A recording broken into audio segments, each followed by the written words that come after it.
Good morning. The Lord be with you. Pastor Johnson here over at Trinity Manila. Glad to be with you this morning for a little time of reflection and prayer. On Mondays, we've been looking at the Beatitudes, or what we call Jesus' Sermon on the Mount.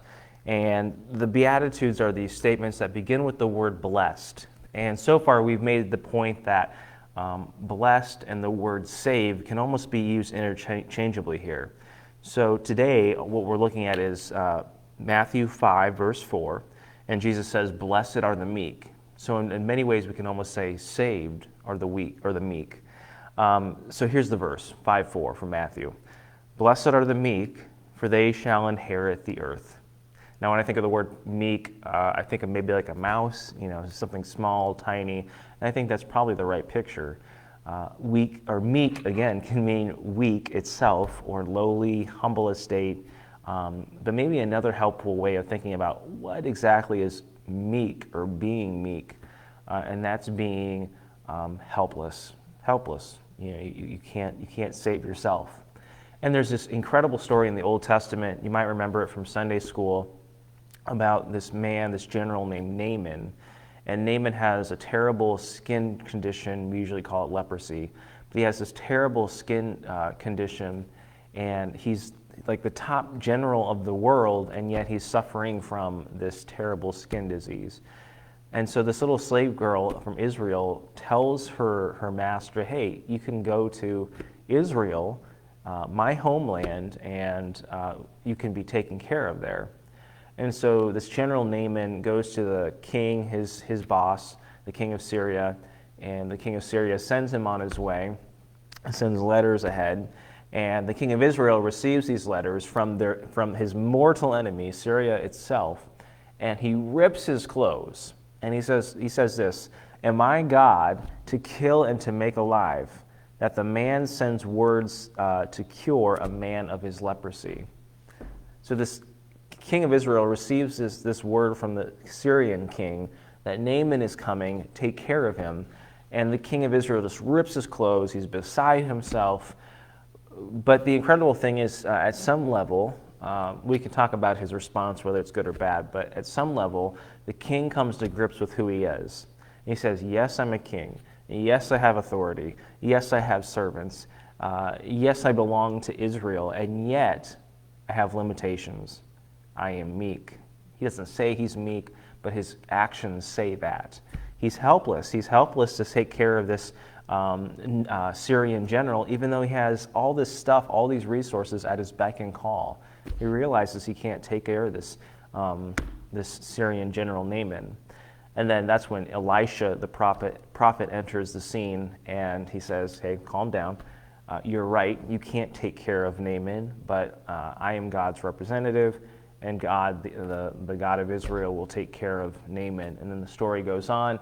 Naaman goes into the Jordan River, and he's healed of his leprosy. But what we need to focus on is the response of the king to the request to save Naaman, because the king's response is right. We should be ripping our clothes every single day saying, "Am I God? Even if I have the financial resources, even if I have the college degree and the skills that come with that, even if I have the right family name, am I God?" In other words, we have all these resources, we have the authority, we have the credentials, we have the family, whatever. And yet at the end of the day, we should really be asking ourselves and coming to grips with the fact that we aren't God, that we are in fact meek and helpless. And in spite of all of our resources and credentials, we're not God. We can't make things that are dead come back to life. And so I was talking to somebody yesterday who is at work, and they're at the point now where because of COVID, they said, "You know what, I get to the end of the day anymore, and I just have to give it to God. I have to let him take over."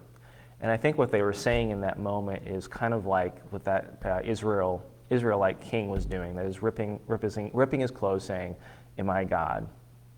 COVID has really realized that there are a lot of limitations to ourselves as individuals.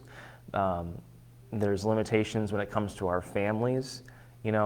Families break down, our kids do silly things, and as much as we try to prevent them from doing silly and dumb things, they still end up doing it. And we realize our limitations as parents, our limitations in controlling our little kid to grow up the way we want them to be. That person I was talking to, they realize their limitations at work. They have financial resources, they have years of experience, and yet at the end of the day, they can't fix every problem at work. Life itself, we have to realize that there are circumstances and situations where life events happen that are just outside of our control, and we have to realize our meekness, our lostness, our helplessness. Because if we don't, then we're gonna go crazy, quite frankly. But until we realize that we belong to a God who has control of this life and the life to come, we will try to take his spot, and it's dangerous and it's not right, and it's going to be a fruitless effort. So we need to be like that king who received the message, hey, heal Naaman, ripping our clothes and saying, who am I to make this man alive? I'm not God, right? And we need to do that at work. You might be the brightest person at work, you might be the sharpest person, you might know where all the resources are, and yet there are things outside of your control. You need to realize you are meek there in your families. Like I said, if your kids aren't turning out the way you were hoping, or just income or life experiences are really throwing your family life for a loop, again, we need to realize our meekness and that we need someone outside of ourselves to take care of us. And it reminds me of that hymn, Amazing Grace. And so the writer John Newton was a former slave. He transported slaves from different places. And it's not until later in his life that he realizes, wow, I was radically lost. And so here's verse 1 of Amazing Grace. Amazing grace, how sweet the sound that saved a wretch like me. I once was lost, but now I'm found. Was blind, but now I see. That's an incredible verse because John Newton realizes I was lost. He was meek. He was helpless. And it's not until that he realizes that he's meek and helpless and lost that he's actually found. And that's the incredible thing with our God and the God of the Bible is that it's not until you realize that you are lost and helpless that you can be found and saved. When you think you are saved, that is, your life is in your control, your job is what you want it to be, you have all the college and letters in front of your name as you're hoping, right? When you think you are in the most control of your life, that's the most dangerous place you can be. And rather, it's when you are lost, that's when you are found, at least when it comes to this particular God of the Bible. It's not until you realize your meekness, your helplessness, that you can actually be found. But if you think you are found and you are safe, then why would God need to save you, right? So what I encourage you today, what I encourage you this week, is to realize your limitations at work, realize your limitations in your family, whether it's you have kids or whether it's just there are family members who are doing silly and dumb things, and you can't control those situations. And so you just pray and say, Father, I can't control this. So today, or this week, I'd encourage you to realize your limitations in all different areas of your life. And then on Saturday or Sunday, whenever you worship, come to worship and realize and be connected again to this God who comes specifically for sick and lost and meek people. So let's go ahead and pray. Father, you have revealed that it's not until that we realize that we're lost, helpless, meek, that we will actually be found and saved. And that your son Jesus specifically promised that the meek shall inherit the earth. And it's not until we realize that we're lost that we can begin to anticipate the future life that you have in store for us. So when our family members are lying in a hospital bed and we can't control their outcomes in spite of incredible medical advancements that we have, it's not until we realize that we can't ultimately control that person's life that we can actually begin to anticipate and enjoy and savor the future life you promise of resurrected bodies inheriting the earth.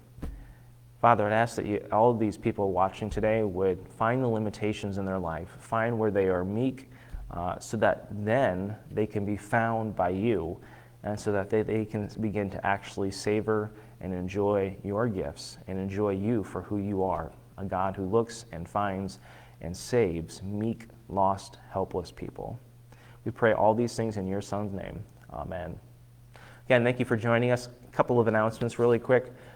First off, for my Trinity people, we are having a cleaning day on Wednesday, 6:30. So I'll have confirmation. Deaconess and I will have confirmation. We'll come back 6:30.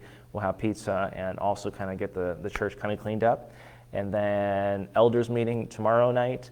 And goodness, Priscilla Guild meeting tomorrow. And also for everybody, we are offering Grief Share, 2 different sessions. We have a 2 p.m. Tuesday session upstairs in the sanctuary, as well as a 6:30 p.m. session downstairs in the basement.